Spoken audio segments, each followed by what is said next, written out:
بابل عراق کا ایک شہر ہے۔ یہ بابلی سلطنت کا دارالحکومت بھی تھا۔ یہ شہر نبی اکرم صلی اللہ علیہ وسلم کی ولادت تک قائم رہا۔ 586 قبل مسیح میں یہاں کا ایک بادشاہ تھا جس کا نام بخت نصر تھا۔ اس نے اسرائیل پر حملہ کر دیا اور یہودیوں کی متبرک ترین عبادت گاہ ہیکل سلیمانی کو تباہ کر دیا اور یہودیوں کو گرفتار کر کے بابل لے آیا اور ان کو غلام بنا دیا۔ اب اس نے بابل شہر کے کنارے یہودیوں کی ایک کچی بستی آباد کی جس کا نام تھا تل ابیب۔ تل ابیب کے مقام پر یہودی 50 سال تک قید رہے غلام بن کر۔ اس کے بعد جب پہلی جنگ عظیم میں عثمانیہ خلافت جب کمزور ہوئی تو فلسطین برطانیہ کے حصے میں آیا۔ برطانیہ نے فلسطین کے 2 حصے کیے۔ اس کے بعد اسرائیل اور فلسطین یہ 2 ریاستیں بنا دی۔ اس کے بعد برطانیہ نے اسرائیل میں پوری دنیا سے یہودیوں کو آنے کی دعوت دی۔ یہودیوں نے اپنی پرانی یاد تازہ کرنے کے لیے فلسطین میں تل ابیب کے مقام سے ایک شہر آباد کر لیا۔ یہ اسرائیل کا دوسرا بڑا شہر ہے اور یہ 1949 تک اسرائیل کا دارالحکومت بھی رہا۔ اس کے بعد 5 دسمبر 1949 کے بعد اسرائیل کا دارالحکومت یروشلم کو بنا دیا۔ تل ابیب شہر یہودیوں کی غلامی کی ایک یادگار ہے۔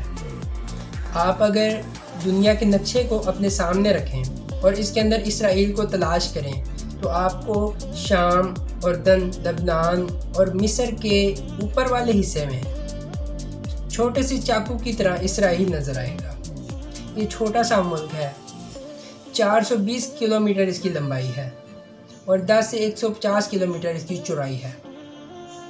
اس میں 82 لاکھ کے قریب اس کی آبادی ہے، جس میں سے 62 لاکھ کے قریب یہودی ہیں اور جبکہ باقی آبادی مسلمانوں اور عیسائیوں پر مشتمل ہے۔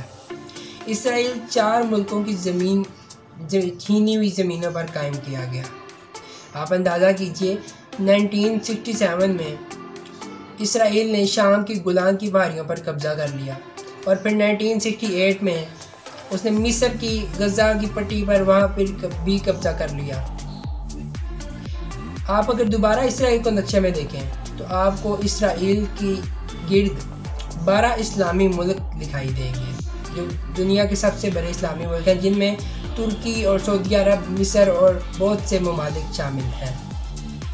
یہ ملک آبادی، وسائل، طاقت اور رقبے کے لحاظ سے اسرائیل سے 500 گنا بڑے ہیں۔ 1948 سے آج تک اسرائیل نے اپنے ہمسائے 12 اسلامی ممالک سے 5 بڑی جنگیں لڑی ہیں اور آپ اندازہ کریں کہ ہر جنگ کے بعد اسرائیل کسی نہ کسی اسلامی ملک کے کسی نہ کسی حصے پر قابض ہو گیا۔ ہم 12 اسلامی طاقتور ترین ممالک اور 58 اسلامی دنیا کے ممالک چھوٹے سے ملک سے اپنے علاقے نہ چرا سکے۔ آپ اندازہ کریں کہ مصر بھی اسرائیل کا ہمسایہ ہے۔ صرف مصر کی پیراملٹری اور پولیس کی تعداد اسرائیل کی کل آبادی سے زیادہ ہے۔ اس کے باوجود فلسطینی 65 برسوں سے لاشیں اٹھا رہے ہیں۔ ہم لوگ سوشل میڈیا پر صلاح الدین ایوبی بننے کی کوشش کر رہے ہیں۔ آپ المیہ ملاحظہ کیجئے کہ 12 طاقتور ترین اسلامی ممالک یہودی مصنوعات کی تیسری بڑی منڈی ہیں۔ یہ سلسلہ کب تک چلتا رہے گا؟